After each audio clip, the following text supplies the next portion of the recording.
नमस्कार मित्रों। मैं आया हूँ बालाजी बालाजी इस मंदिर में आया हूँ। सरासल राजस्थान के सरासल इस बालाजी मंदिर में मैं आया हूँ, जहाँ पर हनुमान जी का एक ऐसे यानी सचमुच में जहाँ पे हनुमान जी विराजमान है।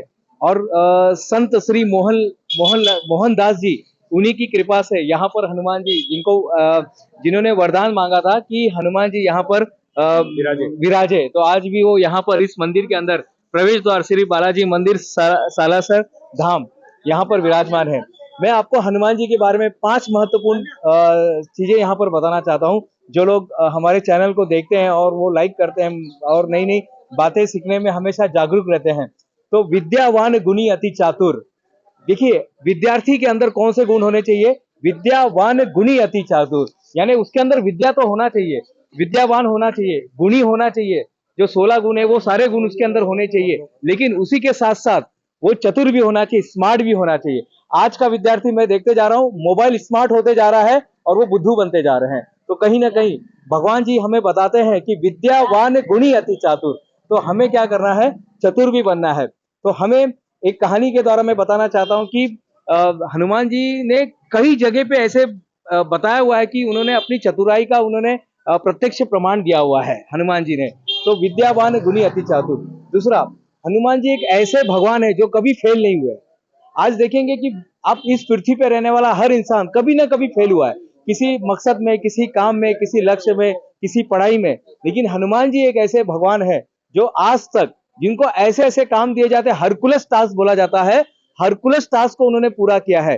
तीसरे नंबर पे आता है हनुमान जी को, अगर आप देखते हैं कि वो हमेशा अपने आप को अहंकार विरहित रखते थे।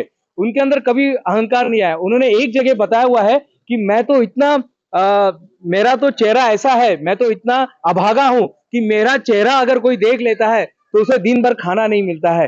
हनुमान जी ने ऐसे एक जगह कहा, यानी अपने आप को वो कितना सिंपल तरीके से प्रेजेंट करते थे। तो मित्रों, आजकल थोड़ा भी किसी को डिग्री मिल जाता है, थोड़ा भी कोई पद मिल जाता है, तो इंसान अहंकार में चला जाता है। लेकिन हनुमान जी से ये गुण सीखने लायक है। चौथे नंबर पे एक मैं बताना चाहता हूं कि जब वो माता सीता को जब वो खोज लेते हैं, और माता सीता को जब खोजते हैं, वो चाहते तो कोई भी फल तोड़ के खा सकते थे, लेकिन उन्होंने क्या किया?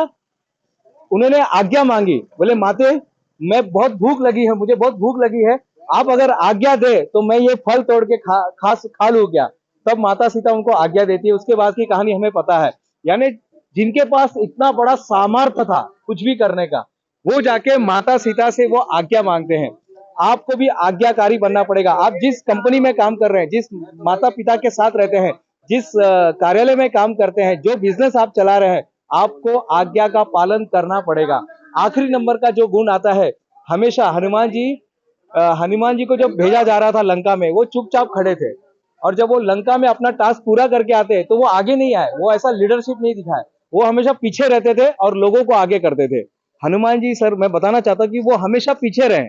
हनुमान जी कभी आगे नहीं आए कि मैंने वो, हाँ, वो क्रेडिट कभी नहीं लेते थे। क्रेडिट का जो है, आजकल मैं देखता हूँ, आजकल के लोग जो है जल्दी कुछ काम करते तो क्रेडिट ले लेते कि ये मैंने किया, वो मैंने किया। हनुमान जी ने हर काम को राम का कार्य समझा। राम काज करने को आतुर। वो हर कार्य को क्या करते थे? राम का काज समझते थे।